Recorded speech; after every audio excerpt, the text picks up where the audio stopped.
Hi everyone, it's Neve here and welcome to my art journaling channel. Today we're going to be doing a quick art journal page using Distress Oxides over some black gesso.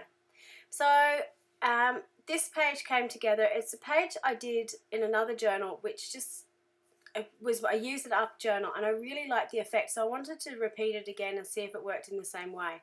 So I'm just going in again in my 6x6 journal and painting it black with some black gesso, which is a really matte surface. And you can see I had some collage on that page from the page before. I'm just painted over it. So once my gesso has dried, what I'm going to do is apply some texture paste over my page. And I'm going to be using a Prima stencil and some modelling paste, the light and fluffy modelling paste from the Crafters Workshop, and my brand new silicone spreader things, which if you haven't got one, please go and get them. They're just amazing. It's so much easier than the palette knives I've been using in the past. So yeah, went on really easily, and I really like this design because it's quite fine and you get a really good contrast with it, and because it's a 6x6 stencil, so it fitted on this page perfectly. So I'm going in and heating it to set my texture paste. I would suggest, if you've got patience, probably leaving it for an hour or two or even overnight. I don't have any patience whatsoever, so I tend to use my heat gun on it and just make sure it's dry. Now for this technique, basically if it's dry to the touch on the surface, that's okay, because it's not getting too wet. I have found in previous pages that if I put something that's too watery in this, it does reactivate the gel texture paste and it gets really spongy and yucky. So it is best to leave it to dry as much as possible. So I'm just going in with the new release, the original release, sorry, of the Distress Oxide sprays, and it is really important with these Distress Oxide sprays that you shake them up really well, because it is a dye and a pigment together, so you need to blend both the inks together so that you get a really good spray. And what happens is you get this really opaque effect happening on your page. So what I'm doing is just spraying all the colours down. I am sort of drying off in between, so the colours will layer over themselves. If I went in all together while it's still wet, they are going to blend and do what colours do. So if you do dry them off in between, your colours will stay more separate. Now what happens here is a bit of magic, really.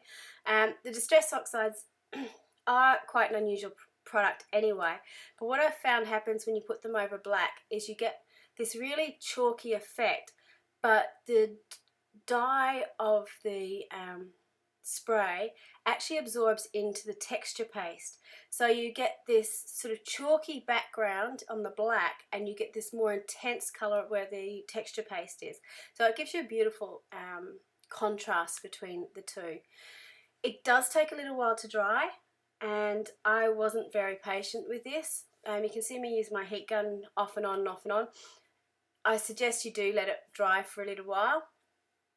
It doesn't take too long, but it is worthwhile letting it dry completely. The book that you can see me flipping through is the Dina Wakley Collage Collective book, which has got lots and lots of her artwork in it that you can cut out and use on your page. And I have to admit, I had to buy 2 of them because I knew if I just had one, I would just hoard her artwork. I wouldn't actually use it. So by having 2, I've got one that I can supposedly hoard and I've got one that I can use. What I'm doing is I decided to use one of her new stamps, which is the beautiful larger faces, and it's quite an open face, and I've stamped it over this vintage text I've got. This is a book which I kind of feel bad using, but I'm glad it's getting used in something that I certainly appreciate and look at lots and lots. It's by a gentleman, I think his name's Albert. It's from the 1800s, 1878 I think this poem was written, and it's just love letters and poems that he's written to his wife and his children and so on, and it's just such a special text, and I love incorporating that into my artwork, his creativity and his beautiful words and sentiments into my artwork. I feel that his work's getting honoured again by being used in a different way. It kind of helps me justify in using it, but it's something, I suppose, that it's being seen again as well. So yeah, it's hard to justify. Anyway, I'm going in with this image with some colour pencils and colouring over the top, just doing some light shading on the face, putting in some of the highlights and shadows, and keeping it fairly translucent so you can see that text coming through from the back. So I really wanted to, that is such a focus on this page. With the hair, again, I wanted the text and the texture in the background, because the page itself is just beautifully aged and has age spots on it and so on. So I just wanted to go in and just put a little bit of highlight of the brown in there. Not too much though, I want to keep it as simple as possible. And again, there's something going on with me at the moment. I don't know what it is, because I'm doing a lot of really simple pages, not going as overboard as I have done in the past, which I don't mind, but it feels a little bit odd. So yeah.